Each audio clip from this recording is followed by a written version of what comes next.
cozy atmosphere with a cat all of a sudden wanting to, excuse you, this is my tea, yeah? It's not for you. Right, so today, finally, I'm gonna explore the bus modulation MD-200. Do check out PCBWay. They do high quality custom PCBs, single and double-sided, as well as both surface mounted and through-hole assembly. They have a very fast delivery service, so you will get your PCB delivered to you in no time. So those of you who know me from my channel will know that I like to create music, and I do it in such an unusual way with an Amiga using a tracker. However, I do also get creative with samples. How many batteries are there here? And this, I mean, I don't play, well, I do play the guitar. I play the Spanish guitar, but I don't have an electric guitar. I'm using this for something that, you know, as an effects unit, you know, not for like a guitar pedal. I'm used to doing that. I'm used to using things for what they're not exactly intended for, but I make use of them. It's really well packed, I'll tell you that. Again, I'm gonna use it for sound modulation, really. What else? You know, just like altering. Ooh, this is really nice. I have to say, the feel of this is absolutely amazing. It's just, it's so well built. It's metal all around, and it actually looks stunning. I've not read the instructions clearly. They're here. The other battery gun. I have to say, this is built absolutely well. It feels solid. Feels like it's built like a tank. It's metallic all around except for the battery cover. It's the only thing that's plastic, and the battery compartment itself inside. It's not like bad plastic, it's a good plastic. So let's have a look at the inputs here and the outputs on the other ports. Right, so you have the input here, A mono and B. So A and B if you want stereo, and that's just if you want mono. And you have the output, the same thing, just that if you want mono, and both if you want stereo. And here is a foot switch or foot pedal controls, and of course you have the DC in here. However, you have the batteries here too, so you know, I'm figuring it's DC 4.5 volts. It takes 3 AA's. Now then, power on off. Okay, so you put the batteries in, or you connect the power, and you realize that, you know, you're pressing this and it doesn't come on or off or anything. That is because what you're supposed to do is the input A mono is what turns it on, right? And yeah, it took me a little while to figure that out. I don't know this at all, but it's not that intuitive. You'd think that that's the on and off, but that's just the effect on and off. So it's this that's actually the switch. Okay, so the effects it has: chorus, CE1, flanger, phaser, vintage phaser, classic vibe, vibrato, tremolo, rotary, auto wah. It's the wah that's actually I was after, but I wanted to get the rest as well. A slicer and overtone. And these are the, you know, how you can mess with it. You can mess with the rate of whichever effects these are, you know, the parameters basically of it. And the depth of it and the level of it. Anyway, I'm kind of excited to mess around with this. So let's get started with it.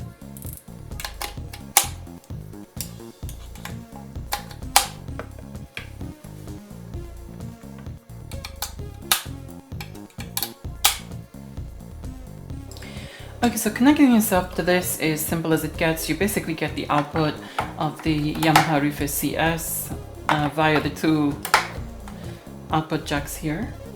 And you basically connect them to the input of the bus MD-200. A little strange that they're inverted like this. The left mono is on the right here, and the left mono is on the left on the bus.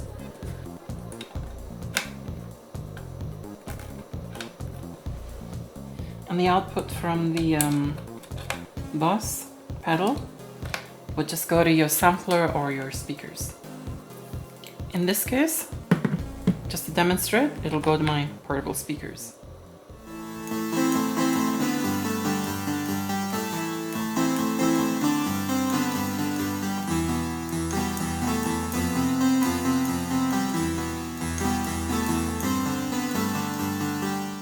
So we got a nice sound here. I want to mess around with this. The thing is with this, I'm gonna have to, because it's not only coming out of the speakers here, it's also coming out of these speakers. So obviously this is coming out of here without going through there. So it's gonna like affect this, what we hear from there. So I'm just gonna like put the jack into the headphones here. Now this has already got its effect built in. It does delay, phaser, chorus and flanger, and distortion. So you can adjust the depth and rate of this as well. However, I wanted the wah-wah effect on it, which I really wish this had, but it made me get one of these. So this has way more. It's like it's more specialized in, you know, it's more of an advanced this part of it, the effects part of it. So it's kind of, you can actually have a double layer of effects. You select the effect here, which at the moment is chorus, and you can just adjust the parameters. You can adjust the rate of it, which is the same thing here, the rate. You can adjust the depth and the E level.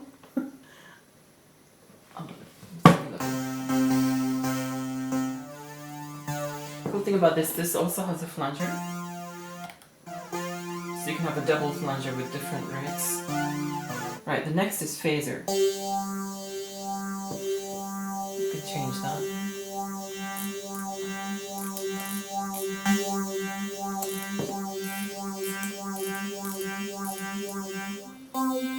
So the center one here is the effect, the strength of the effect, sorry. So that's like really going for it there. You can see it very gently. And that's the rate of it. So how much of these. So you just can control the parameters of every.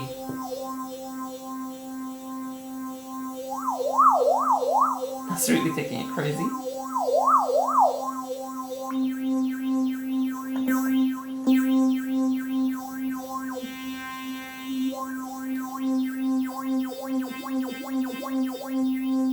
Let's go to the next one, which is vintage phaser.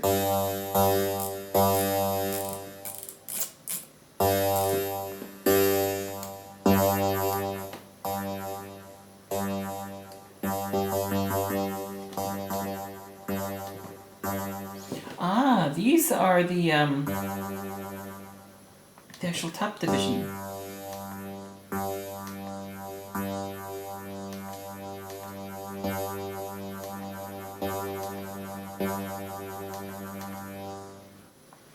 So the memory function I'm yet to explore. I like what the effects I'm getting.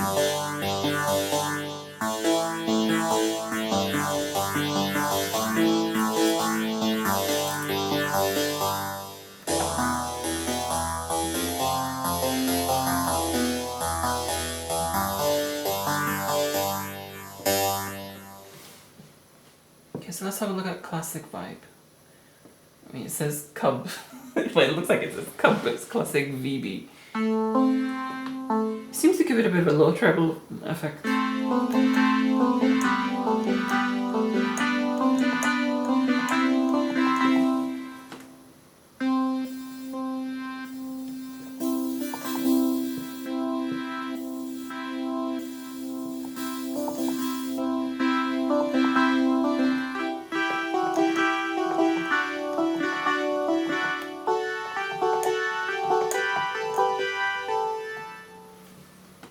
Okay, so this next one is vibrato.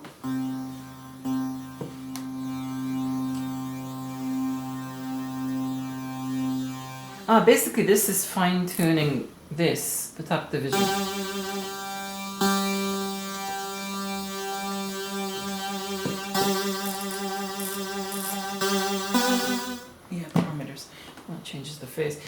need to read the instruction manual on this. I haven't yet, but I like just messing around with things and just finding out that way. But sometimes, yeah, I do advise reading the instruction manual if you kind of like to find out a bit more on exactly what these things are. But yeah, I like doing it this way. Right, so the next is rotary. You can hear it, it's kind of like phasing, it's feeling.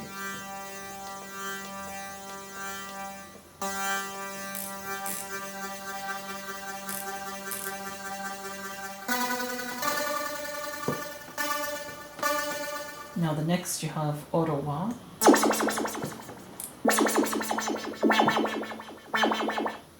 Now this auto wah is it gives you a nice 70s sound.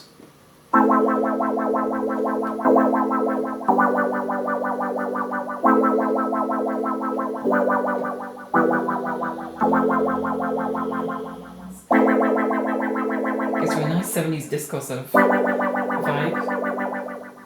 The funky thing. I have to say it's quite a beautiful piece of kit though. You know, the way it looks, the color of the LEDs and everything. It's just, and how it sounds is so clean. There's no noise or anything. Right, let's look. Next we have slicer, so it's...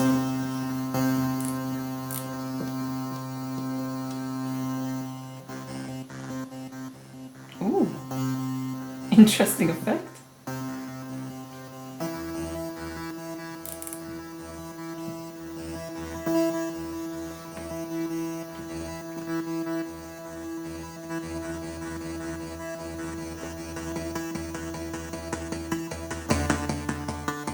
I kind of like what that's doing.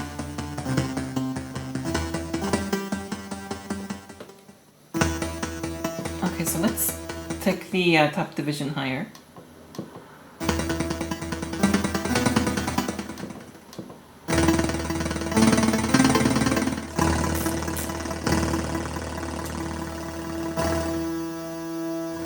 That's how much of the effect. Well, the intensity of the effect, I should say. The second dial. But more than this, I'm kind of liking the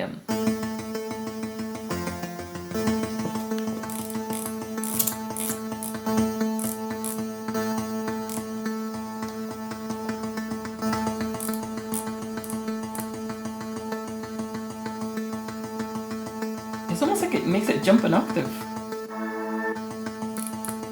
Right, the next one, I think it's the last one, yeah, is overtone. Let's see what this does. Take it to the...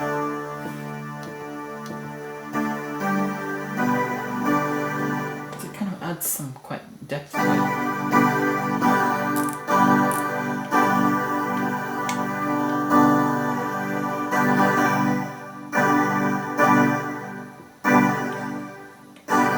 It's almost like it's multiplying the sound and adding... You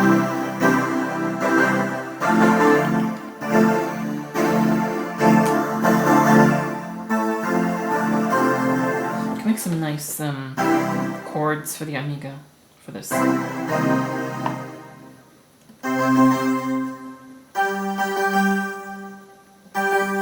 So far I'm liking it. I'm not sure what this memory tap thing is.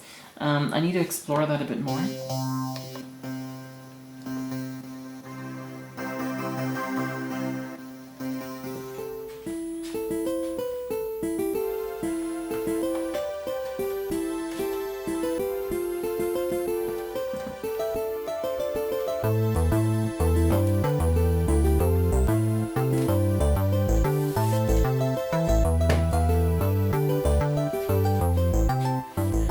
Due to the move, I had to do a makeshift setup here, and some of these things are not mine, like the sampler and the... Hello! You just have to be here, don't you? As I was saying, the sampler is not my own, and also the MIDI interface is not my own, but I'm so thankful that Rich has them, because I can use them until I get mine, you know, shipped over here. So I've had to just do a makeshift setup just to like demonstrate what I'm doing. And it is a bit of a pain because I'd rather things be set up so, you know, a lot of times don't waste it just like setting stuff up all the time. But my project room is on its way. And I just thought it's too exciting. I want to use the Boss MD-200 on and see what it's like with the Amiga. Hello. He just like attention, doesn't he? It's every time I start talking, he just comes up to me and just wonders what's going on here. That's my stereo separation, which I sent to Rich a while ago. Nice to see it here again. I never thought I'd see it again. But hey, life takes you places you don't expect. I have to say, more than anything else, setting the Amiga up is like, there's a lot to it. Especially if you're doing something like music or productivity or something like that. There's just a lot of setup to do with it. And today I'm displaying the Amiga using an OSSC upscaler. It is fantastic. I think it's probably the best upscaler out there for me. Every system which I've tried on this, every computer, every console, from my collection has just displayed perfectly using this thing. Well, every system that would go through it. It doesn't do S-video or composite. Look at him, watching me. He's supervising, making sure I do everything properly.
Okay, so in case you're not familiar with my way, and you know, wouldn't be surprised if you're not, I'm one of those people who don't quite fit in anywhere, but has their own way of doing things. Just gonna go through how I've set everything up, and yeah, it might be a bit unusual, but oh well. Anyway, so I have the main mixing console here, which, you know, everything goes into and comes out of. The actual output is this here. Actually, I should be going into some speakers, which are over there. Audio output from the Yamaha Reface CS going into the MD-200, and the output from there. So you have these two sliders here, which are the left and the right output of this. So here we have the Amiga. So it's literally just from the Amiga goes into these two, the left and the right of the Amiga. Now all the way over here we have an aux out from the console. Now this connects to the Amiga's sound sampler over here. Now that's all the audio side of it done. So what I've done here is connected this Yamaha CS, Reface CS, also via MIDI to the Amiga, so I can use it as, you know, a keyboard. Okay, so to show you the setup actually working, let's open Soundtracker on one of my tracks. The output's connected to the speakers, so it's these two sliders. Here we go.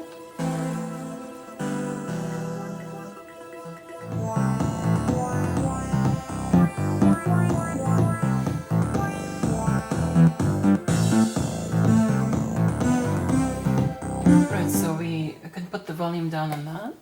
And we have the Yamaha CS going through here into the first two. So if you put that up, you should be able to hear this. Then we turn on the MD-200.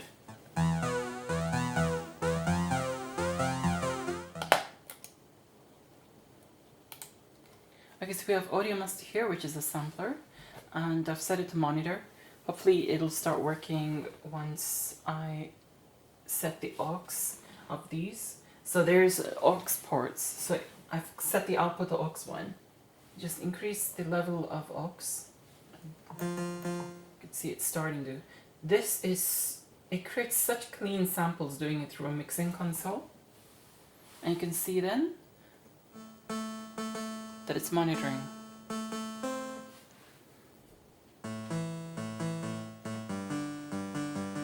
Now this is, I'm hearing this direct. If I want to hear it coming through the Amiga and its sampler. It sounds a little rough, but of course the Amiga's only got an 8-bit sampler. But that sounds like it's going to be a really nice clean sample. So let's, if you obviously turn that on, and you will sample that. So let's actually sample it.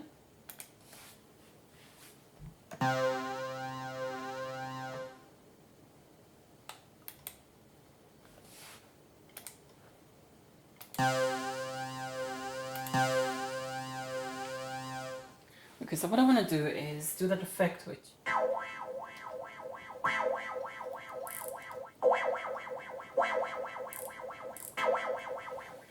now I actually bought this mostly for the wah-wah because that's what I had in mind, although I knew that there'd be others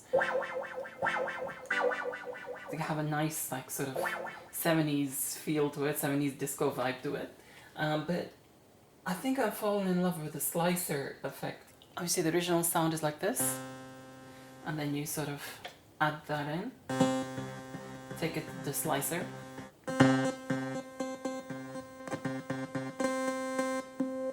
It's amazing what that does to it.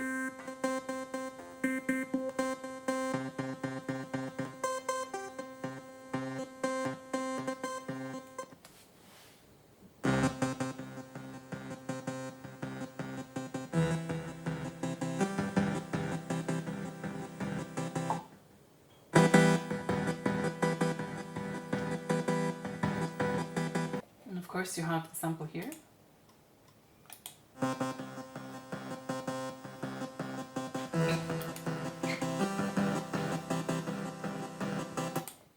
Okay, so here I've created a track which is like 70s disco inspired. I'm going to sample something onto it. Experiment here. Okay, I've done 2 samples, it's like 2 choices. You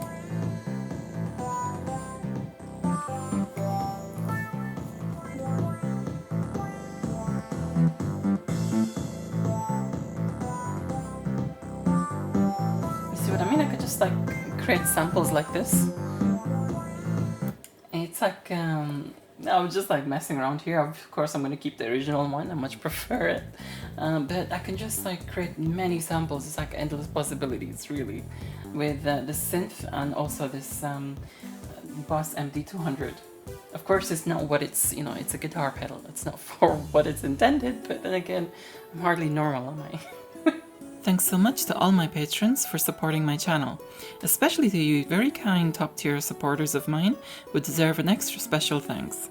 Rich Garbett, Electronscape, Axel Dominator, Aaron Metcalf, Corey Ostman, Stephen Leary, Mark Bosak, Starlight Minako, and Chris Sebelinsky. Have a lovely evening everyone. Until next time, adios!